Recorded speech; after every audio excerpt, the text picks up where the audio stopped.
Good morning, Tahoma High School. My name is Aurora Simmons, and I'm your ASB president. Tomorrow is Veterans Day, a national holiday celebrating the millions of men and women who have served and sacrificed for our country. Leadership, along with video production, have put together a video to honor this event. So let's make sure we're respectful and attentive to what they have prepared for us. And I hope each of you find what Veterans Day means to you. Thank you.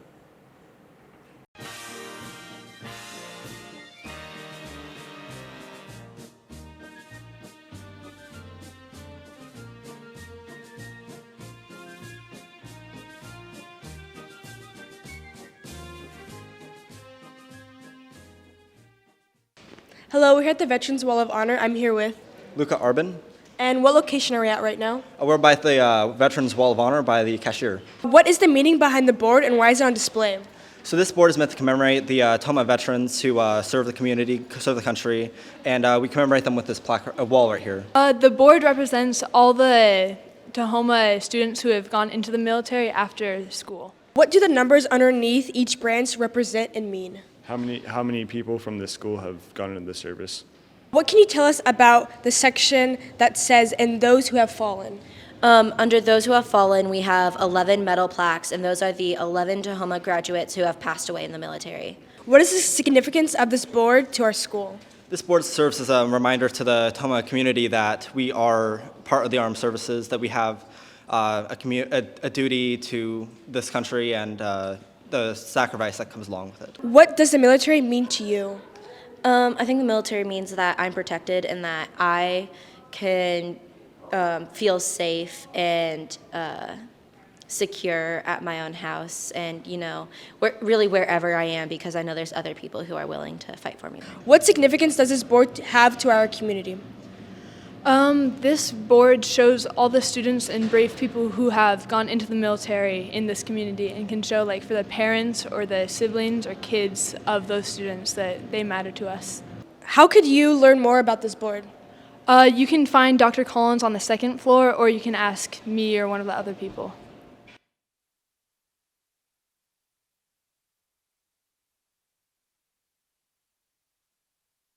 Remember, Veterans Day is not just a day you get off school.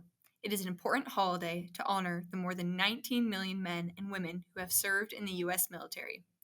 Some ways you can support veterans or get involved is with the Military Club of Tahoma High School, Voice of Democracy Essay Contest, Veterans Wall in the main entryway, the Wreaths Across America at Tahoma National Cemetery, the Veterans Day and Memorial Day flag placement at the cemetery, Military History of the United States course, military recruiters at the Future Ready Center, and serving food to veterans at the community center.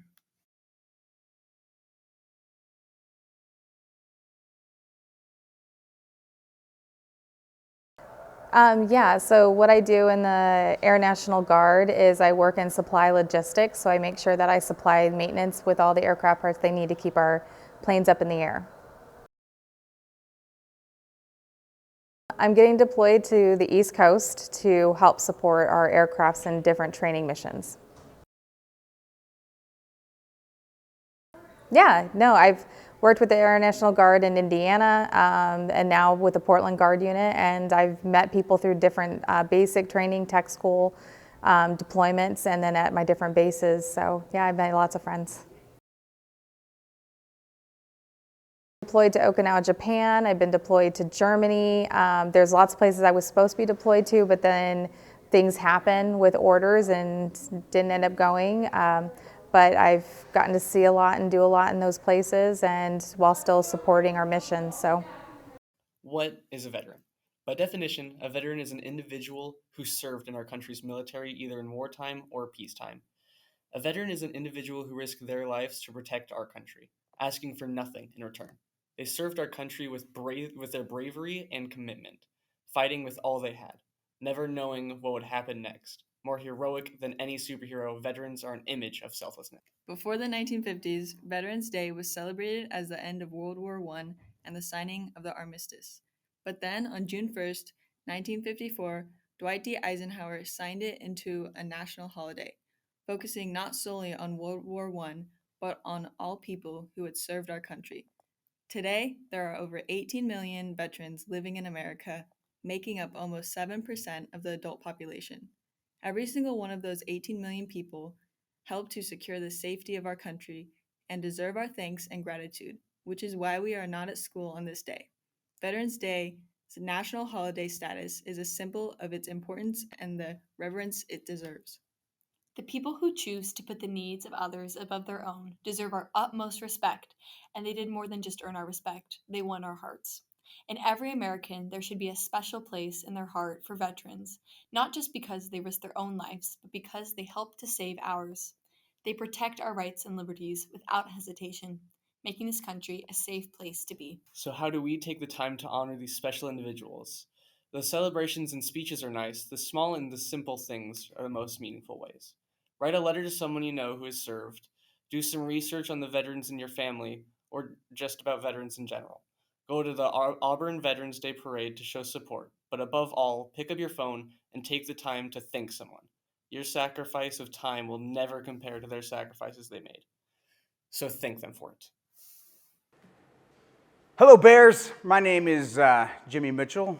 I am both a father of a student here at Tahoma High School, which shall remain nameless, not to embarrass her, Casera. And I am also a resident here in Maple Valley. I was invited to come talk about Veterans Day, and I very much appreciate that opportunity. I am a veteran myself. I have served 30 years in the U.S. Army and/or Reserve, all in special operations. I served in 2nd Ranger Battalion, part of the 75th Ranger Regiment from 1993 till 2001. I then, as enlisted, I then went and became an officer. And after I became an officer in the United States Army, I went through the Special Forces assessment and selection. I was selected, and I've served as an officer in the Special Forces since 2003 to date. From 2003 to 2018, I served in 19th Special Forces Group, and from 2018 to today, I serve in Special Operations Detachment Pacific. So, what does all that stuff mean? Well, I've traveled around the world. I've been to 17 different countries on 5 continents, conducting operations on behalf of American people and our national interests. I have multiple combat tours. It's been my absolute honor to serve America and our community and our people. And people often ask me, why did you do it? Why did you dedicate your life to that type of service?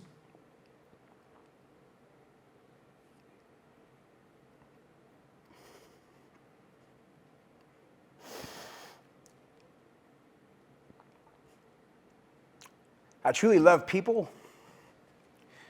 I had a 5th grade teacher, Mrs. Blackburn. She made us memorize the Bill of Rights. Number 1 being freedom of speech, freedom of expression, freedom of religion, freedom of the press. And we learned about how a liberal society allows for ideas, and regardless of how horrible, misinformed, or wrong those ideas might be, we allow everyone to express their thoughts and ideas. And illiberal societies oppress and suppress ideas, especially ones they don't agree with and don't like. And to me, that idea of America, that sense of freedom, our civic religion of being allowed to express yourself in any way, I thought was something pretty cool as a very young age. Later on, in 8th grade, my social studies teacher, Mr. Nelson,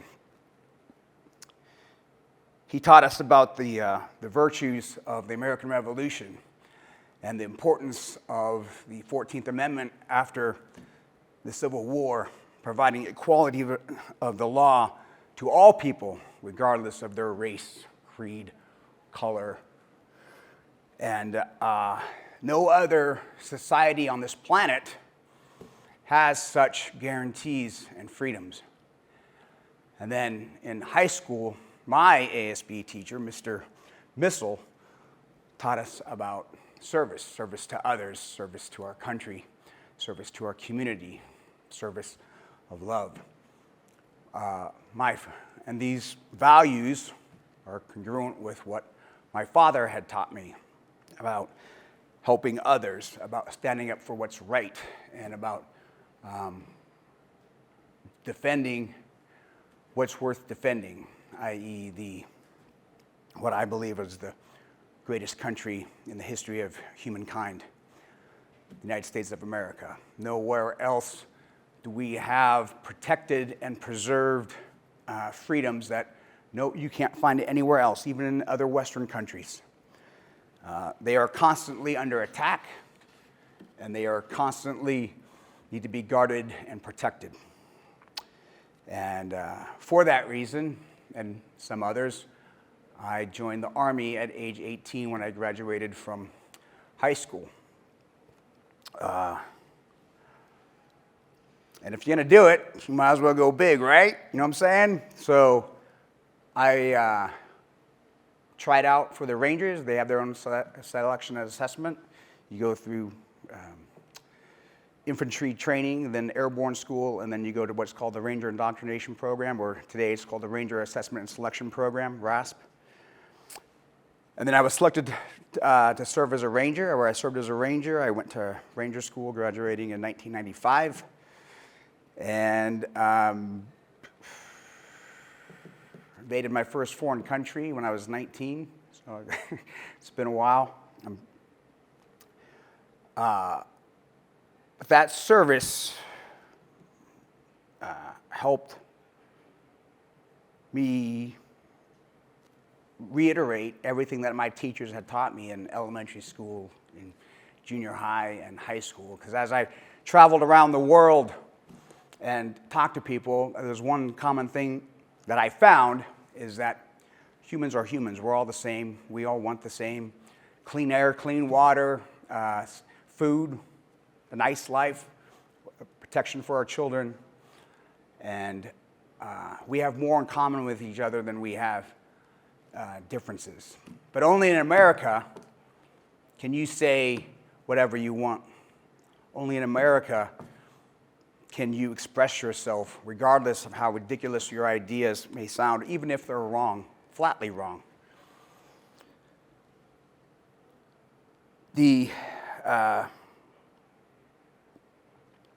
Throughout my service, and it is a service because there's sacrifice. Without sacrifice, it's not service, right? Because if you do a job and to get rich, then that's not service, that's doing it for profit, which is nothing wrong with that. But one of the hardest things that I've had to face, and I've held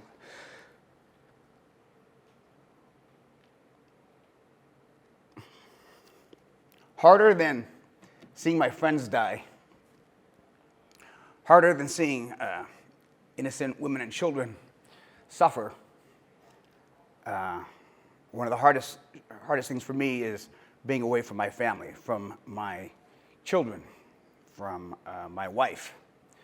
My kids joke around that they don't count how many birthdays I missed, they count how many birthdays I was actually there for, because it's easier to count.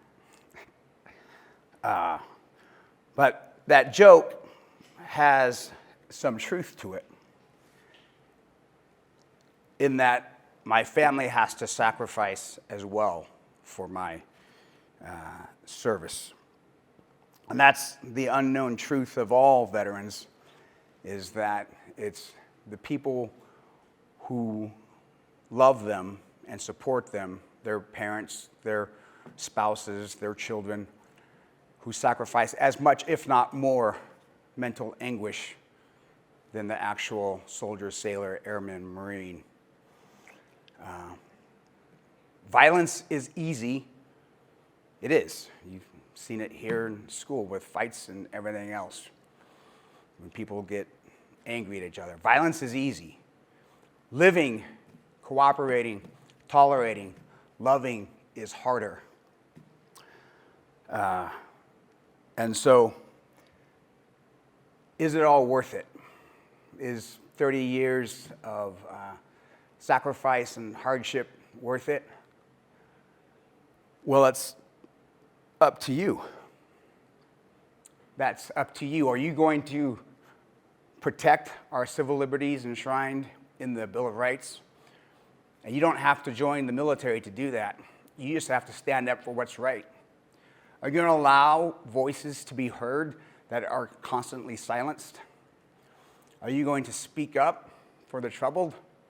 Are you going to protect the protectless, defenseless? And if so, and if you believe in the Constitution, and if you believe in the Bill of Rights, and if you believe that this is the greatest country of equality and fairness and justice, then yes, my sacrifice was worth it.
Day.